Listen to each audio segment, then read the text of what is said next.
Hi, everyone. Tanya Hertz here. We are going to be talking now about, excuse me, about decision making. So I'm going to go ahead and share my PowerPoints with you. And when we're talking about decision making, we're talking about how our employees are both generating and then choosing from a set of alternatives to solve a problem.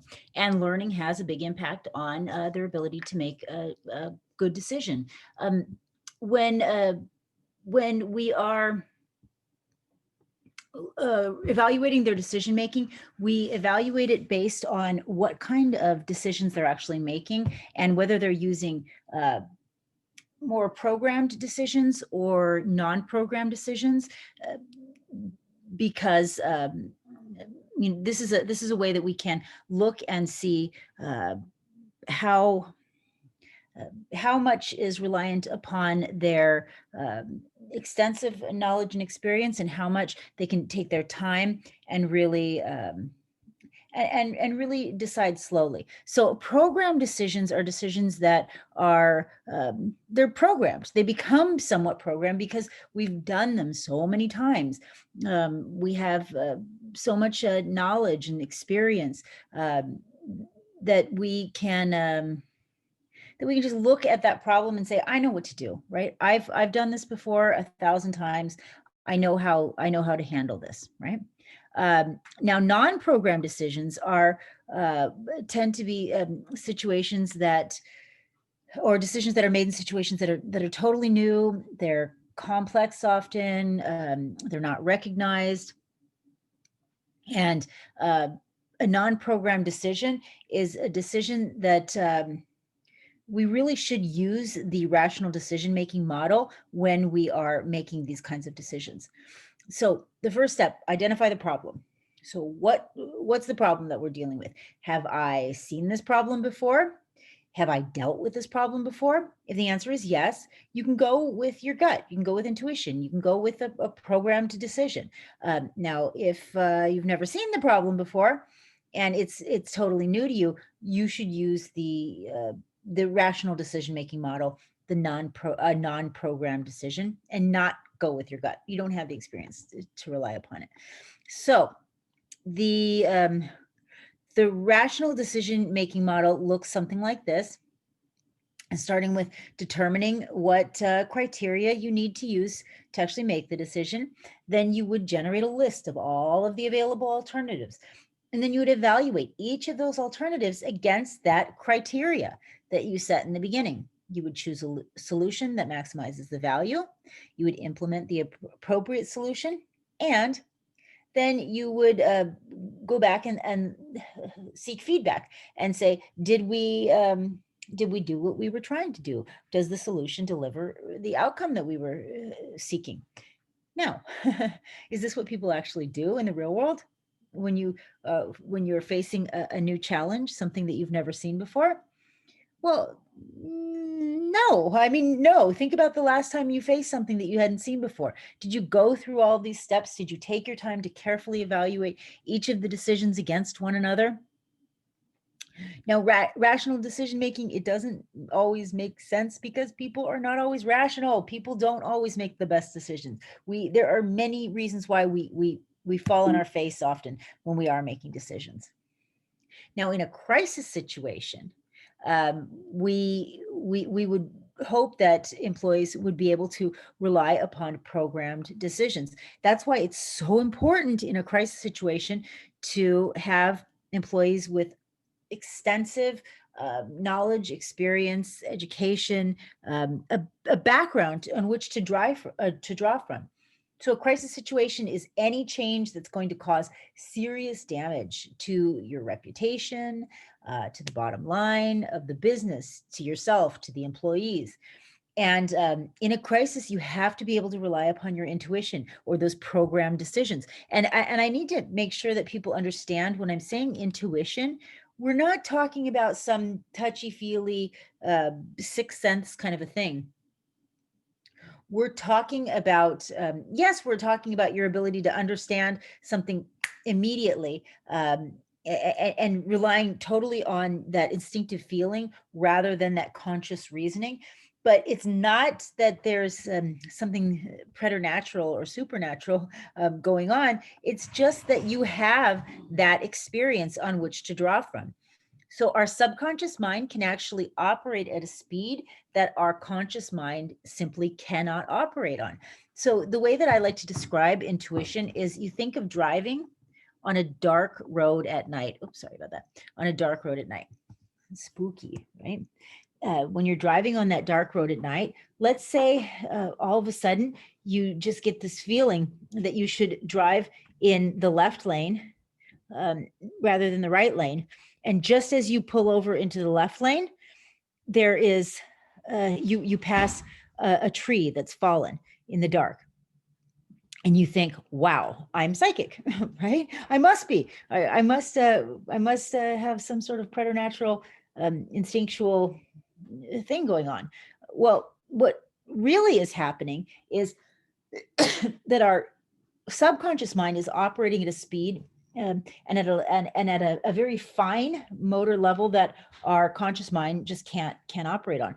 So maybe it's that we saw up ahead a car swerve out of the way, and that was completely out of our conscious perception. We just kind of saw this out of the corner of our eye and didn't even realize that we saw that, and therefore we moved over into the other lane. Or maybe we saw a little shadow that we could not even perceive that we saw this, and so our gut is telling us what to do. So in business, when your gut is telling you, in business and in life, when your gut is telling you something, you should listen to your gut. You should listen to that gut feeling, because it's your intuition, your subconscious mind telling you what you need to do in that situation. And that only works if you have enough experience to draw from. Without experience, it's just behaving irrationally or guessing, right? So it's so important that we have that knowledge and that experience to draw from, or else that intuition is not valuable. And that's why it's so important when you're hiring employees that you hire employees who have both life and business experience, so that they can respond quickly in crisis situations. Now, people don't always make the best decisions, and there's a lot of reasons for this. Some of the common reasons are limited information, faulty perception, attribution, and then we'll look at this final escalation of commitment. These are all tilted thinking, biased thinking, improper reasoning. They're just reasons why our employees won't make the best, and ourselves won't always make the best decisions. Well, it could be because of limited information. Often, as the decision makers in an organization, we don't have necessarily all of the resources that we need to process all of the available information, and to look at all of the alternatives. Or maybe we don't even have the ability, the cognitive ability, the life experience, whatever it is. And so what we end up doing is we end up doing something called satisficing. So satisficing is when we don't come up with a list of all of the alternatives, and instead we come up with the first alternative that solves the problem. We say that's the one we're going to go with, and we'll satisfice, right? That's satisficing. We pick an alternative that works, or pick a solution that works, not necessarily the best solution. So let's say the crisis is that, I'll give you a real crisis. Okay, let's say you operate in a company, and your business is right now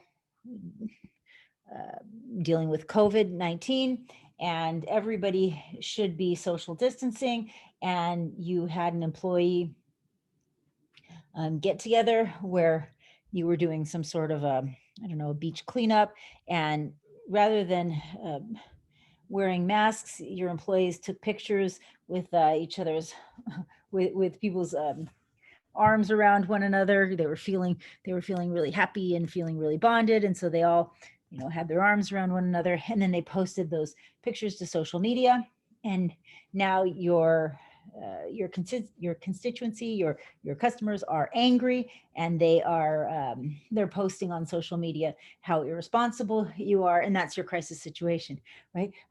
Now, there are a lot of different ways that you can respond to this crisis situation. If you have that experience, you hopefully will know how to respond very quickly, and I recommend that you respond quickly and with on an emotional level, not on a rational level, because you never want to match emotion with logic. It doesn't work. But what maybe you'll do instead is you'll just say, well, what worked last time is I made a comment like this, and you do the exact same thing, rather than evaluating all the things that you could do. That's what people end up doing. Okay, so another reason why people make bad decisions is, like I said, tilted thinking, biased thinking, faulty perceptions. There's something known as heuristics. I don't know if you've ever heard that term before, but heuristics is a term that we use in decision making, in logic, to explain how humans make very quick decisions.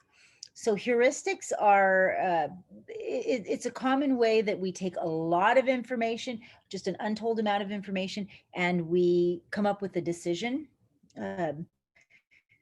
without spending so long thinking about what that or all of the alternatives or all of the choices.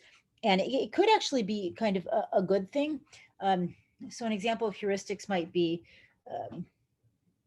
well, it could be a good thing, it could be a bad thing. An example of heuristics might be, let's say you want to go on a date. I don't know.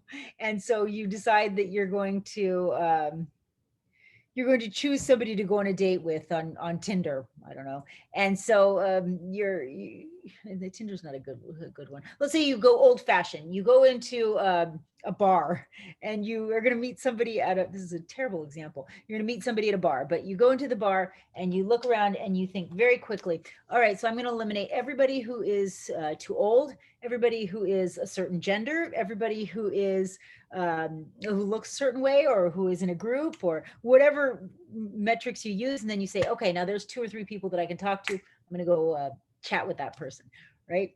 Now, what could happen if you do that? Well, you could miss the right person. Those rules that we use in our mind to cut down on all of the noise, to help us make quick decisions, they can result in faulty decisions, in not picking the best alternative. So probably a bad example I gave, but you can see how as humans, this is something that naturally we do. In fact, the inability to do this is actually a disability. And there are certain disabilities like Asperger's syndrome, which make it impossible for us to rely upon our heuristics and make those decisions, because all of the noise comes in and we can't differentiate between the noise and make those snap judgments. So, okay, back to where our PowerPoint is. To our PowerPoint. And selective perception is, well, it's people's inability to see how other people might see things that are different or might behave differently.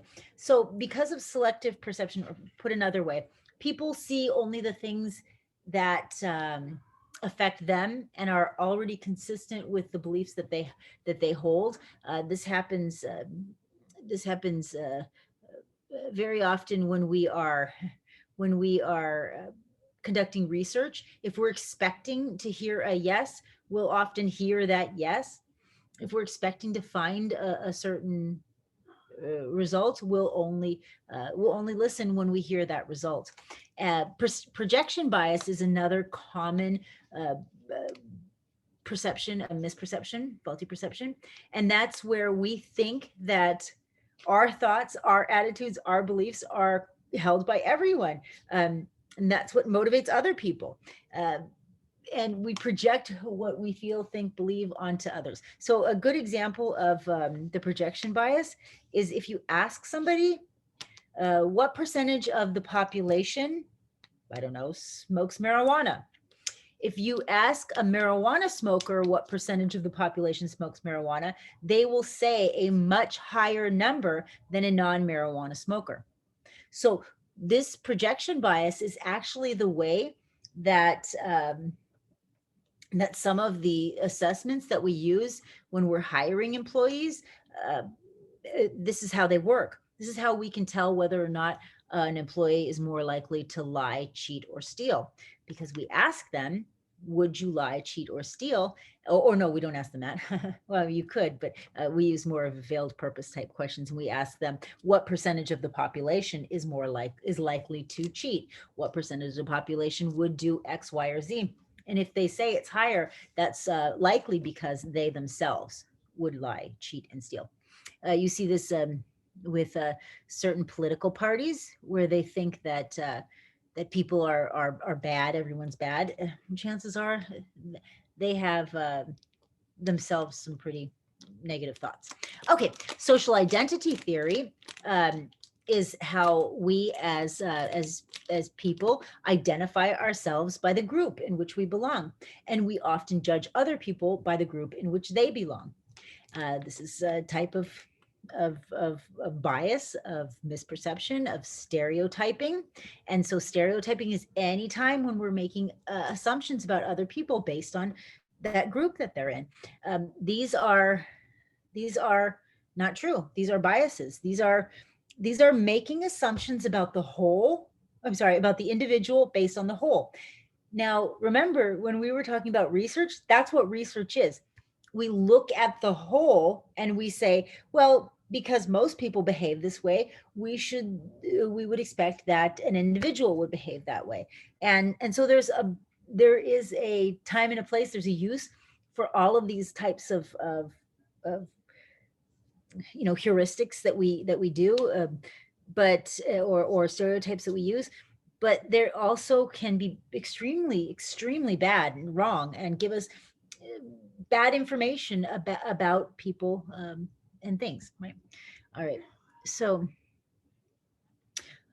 some other faulty attributions that make people make bad decisions are the fundamental attribution error.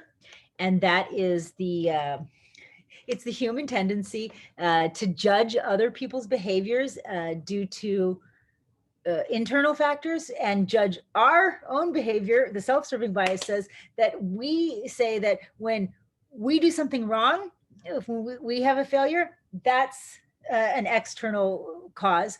And when we do something right, of course, it's because of our own internal factors. So I'll give you an example of both of these. So because of the fundamental attribution error, we might say, Sarah is always late to our group meetings because Sarah is lazy. I mean, come on, Sarah, this is just not right. Why can't you show up on time? It has to be because she's lazy. Now, when I'm late to a meeting, it's because there were external factors, right? The traffic was terrible. I had to take my, my niece, I had to go pick her up from school. This happened, that happened, that happened. And when I do something good, it's all because of me, right? That's the human tendencies. So be aware that these types of tendencies exist in all humans, and consciously seek to overcome them. Another type of faulty decision-making is the escalation of commitment. And that's that we see this often. You've heard the saying, throwing good money after bad. You see this often when people have spent a certain amount of time or money on a project and they just, they're in it too deep. You've already gone this far. You may as well keep going. You keep throwing money at the problem. That's the escalation of commitment. When we should say, hey, this is a failing course of action. We need to stop now. You see this happen quite a bit, right? All right. So why do some employees learn better than others? Well, because of the way that we can reinforce, because of their ability to observe, because of their their goal orientation or learning orientation. They're able to learn explicit and tacit knowledge better, become experts, make better both programmed and non-programmed decisions, and limit their common misperceptions, problems in decision making, and avoid some of those things that make us make bad decisions. All right, that was our section on decision making, and join us next time when we start talking a little bit more about ability, cognitive ability, and culture and perceptions, and how that can have an impact on how we behave in an organization, and how we interact with one another. I'll see you next time. Take care.